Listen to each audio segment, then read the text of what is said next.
since I've moved to uni, I've been incredibly productive, done a lot of work, been incredibly social, and read loads of Doctor Who books. Lies, I've just been reading constantly, 24/7. Today I'm going to be taking a look at another Doctor Who book release alongside Doctor Who Series 11, featuring the 13th Doctor and her brand new TARDIS team, which is of course Molten, as written by Una McCormack. And previously in this series I have already reviewed The Good Doctor, as written by Juno Dawson. I had a lot of positive things to say about that book, and funny enough, also in that review I did in fact state that the brilliant thing of this series is we have pretty much that midpoint between Big Finish and TV series Doctor Who, because you have Big Finish writers coming on to write for the new series characters, and that is very much the case for this story. You've got Una McCormack, who has of course done quite a lot of Doctor Who Big Finish adventures in the past.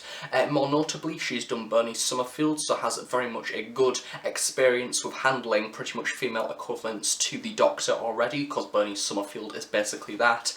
And this story is a rather fun science fiction adventure once again that certainly goes to another alien planet when compared to the previous story, which featured Lobos. This book is in fact completely different once again, and really nicely brings in and introduces a new alien character. So before I actually take a look at the book itself, of course as per usual this is available on many different retailers, both in and in store. The actual recommended retail is £7.99, however as it is a Doctor Who book, it is very unlikely that you actually need to spend that much for this release. It is currently on Amazon for £5.75, no doubt that may change by the time this review actually goes up. The Kindle digital edition is in fact £4.99, so it is a little bit cheaper depending on if you like Kindle or digital books.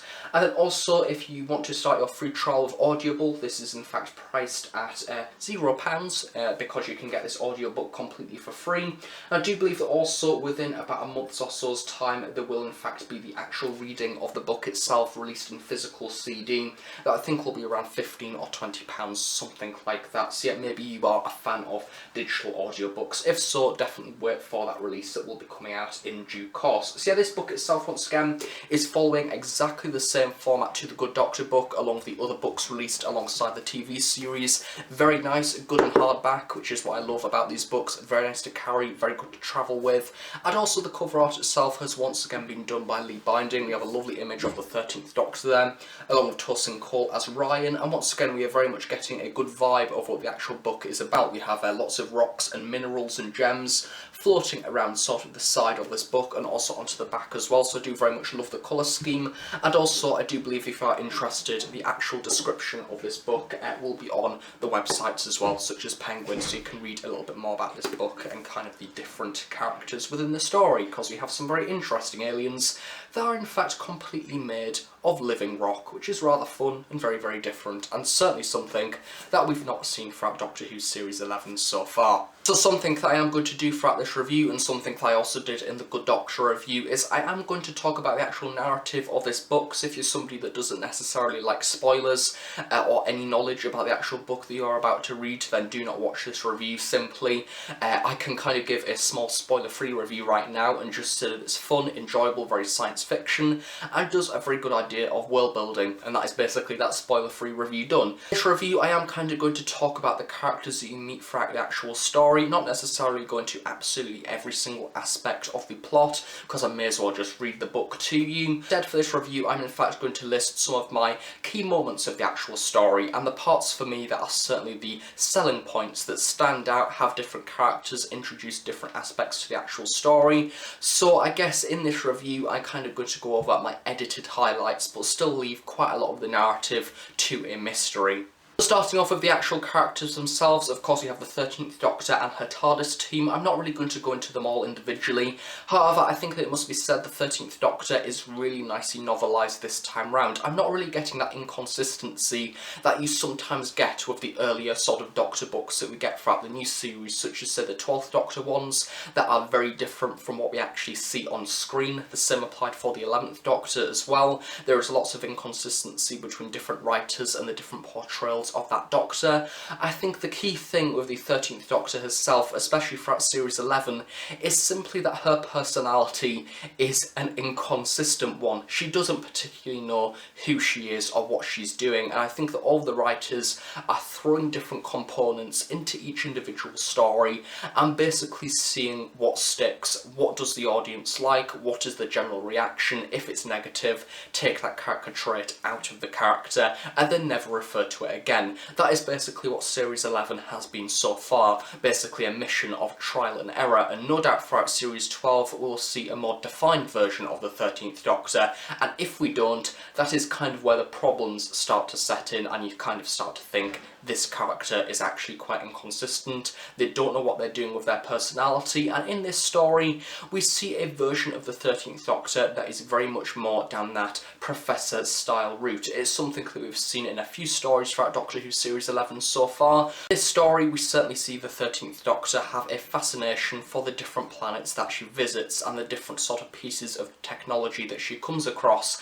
and this episode is basically filled to the brim with different characters and things that you can't relate to in actual human life. I think that Una McCormack has done a great job of actually visualising this alien world. I very much got used to all of the different characters, and in brief summarisation, basically this story is not based on the actual surface of the world that it is on. Instead, it's kind of a mirror from the Earth itself, and all of the civilization and all of the societies of the different towns and villages are in fact underground, and all of the different colonies are kind of in burrows, and everything is made out of rocks. So essentially they live in caves, and the actual surface of the planet is something that they've never ventured to. The actual outside of the planet is basically nothing special. A lot of people have kind of came to investigate the planet, however generally it is a planet with no personality, nothing really going for it, it's boring, it's dull, and you can basically see it anywhere in the universe.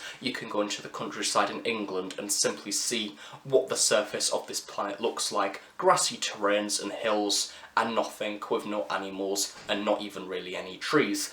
However, the caves underground actually inhabit a different story. They are in fact caves made of gems and different crystalline structures, and their whole cities and spires are made out of these jewels and different actual crystals that they find, meaning that this story does a very good representation of a very visually stunning, almost futuristic alien city, but also at the same time manages to kind of keep it very primitive. They don't really have very much technology.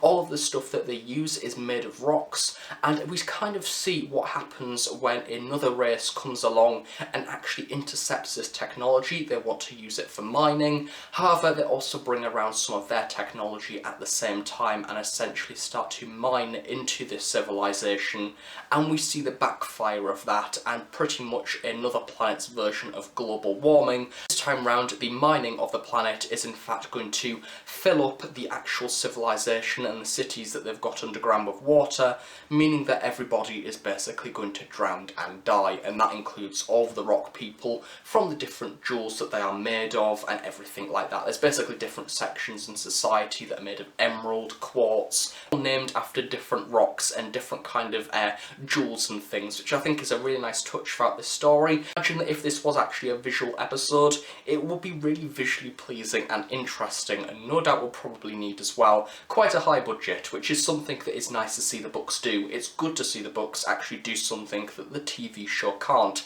simply because that is the main reason why the books exist. They don't really require too much budget, they actually just require an imagination with different characters and different atmospheres, and that is why the books are sometimes stronger than the actual TV episodes themselves. In this story we are also introduced to two characters that are a father and daughter. You get a father that is called Bersold, who is basically a professor. Once again, he's very much intrigued by science around him and the unknown, and he wants to go to the surface of the planet to figure out what is there, because he has this absolutely wild theory that basically the surface of this world actually exists to start with, and then beyond there is other planets and other worlds and other people and other civilizations, and of course we all know that he is in fact correct, and the 13th Doctor comes around and really wants to meet him, but it turns out that he has gone on this expedition in order to actually seek the answers that he so desires, and he's left behind his daughter, who is somebody that we actually see the TARDIS team and the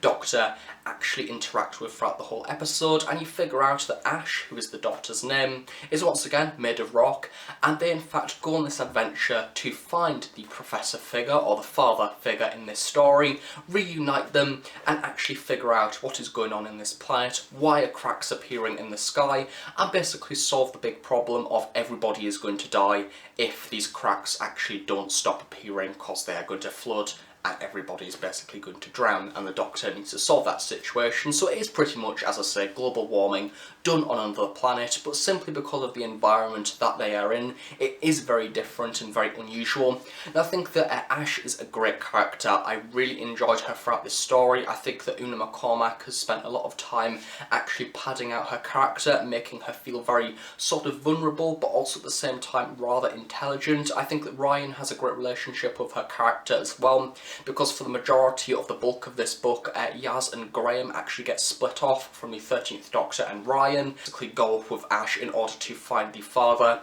and Graham and Yaz are basically imprisoned in many dungeons and basically meet different people, and by the very end of the story they all come back together, and you have Yaz and Graham who are with the main leader of the society under the actual surface of the earth, and then you have the Doctor, Ryan and Ash, who want to prove them wrong in order to save absolutely everybody, and you have that brilliant idea of politics and ignorance and leaders basically hiding the truth from their people simply because it's easier, and you have that whole idea of propaganda and kind of censoring society, as I say, in order to make life just a bit easier for the civilians below, because there will be chaos and utter destruction if they actually knew what was going on, which is once again something that we can refer to in society today, that whole idea of censorship in politics and general media and what we actually get told as to the reality of what is going on. So it is nice to have that very humane aspect actually plummeted once again into that science fiction environment. It's something that very much I'm used to saying in Big Finish reviews, because this is essentially, as I say, a Big Finish writer writing for the new series, which is a great novelty for the book line. It's something that I think is certainly a selling point, especially if you are a Big Finish fan, and also equally if you are a fan of Doctor Who books, however not experienced Big Finish as of yet. I definitely recommend doing so, because you're basically already reading the works and talents of brilliant Big Finish writers, however in the literal format as opposed to the audio drama format. So I think that one of my only complaints and flaws for this story is perhaps it's not really too developed as I so wished it would be. Of course this book is in fact a little bit smaller than the previous releases. I do think that it is in fact just under 200 pages. It is in fact 193 pages, so it is a little bit smaller than The Good Doctor. As you can see by the spine, it is in fact one of the smallest new series books that I've read so far, and for that reason I kind of feel that some aspects of the plot are underdeveloped and underplayed. I kind of feel like it did rush to come to a conclusion and an ending, because I was getting to the last 50 or so pages and I did think, hang on, you're introducing more ideas, how is this all going to wrap up to a satisfying conclusion?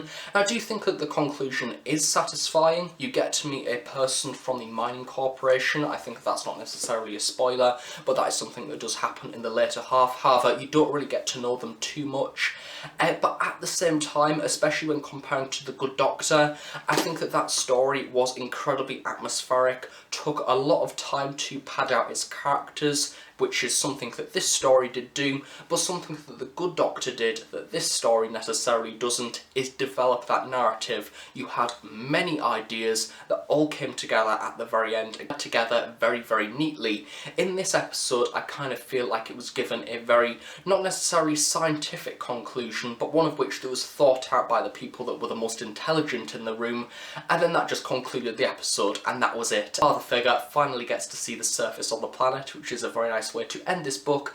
But yeah, other than that, it may have just been nice to see a bit more about the actual story and the problem, and kind of have a more satisfying conclusion to that, because I did feel, as I say, towards the very end, it did almost rush it a little bit.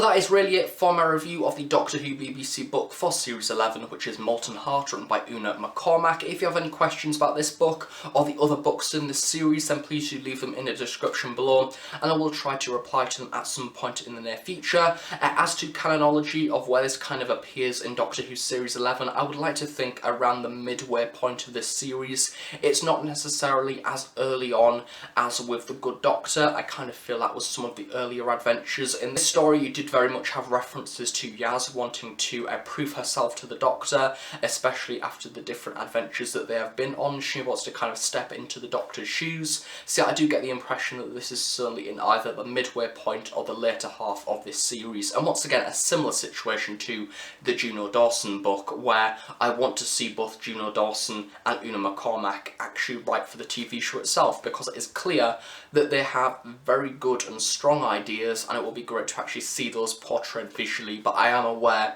that writing for TV is a lot different to actually writing for, say, audio dramas or books. There's a lot more things to bear in mind, and also a lot more restraints. So overall, a nice book, a nice read, certainly one of which I do recommend to people who either like the 13th Doctor, like Series 11, like previous Doctor Who books that have been released from the TV series, or generally want to see more adventures from Series 11, maybe that are a bit more experimental as compared to their TV counterparts. So that is really it for this review. I hope you have enjoyed it. Of course, if you haven't already, do check out my review of The Good Doctor as written by Juno Dawson, and also stay tuned for my third and final review from Doctor Who Series 11 books as released this year, which is in fact called Combat Magics, I do believe as written by Steve Cole, which I haven't yet started reading, but I may do just later today after filming this review, because hey, now I've read 2, I'm kind of hooked to read the final. And also do stay tuned for my other Doctor Who Series 11 episode reviews as well, that have of course been uploaded each week after the episode airs. So thank you for watching this review. I shall see you all next time. Bye for now.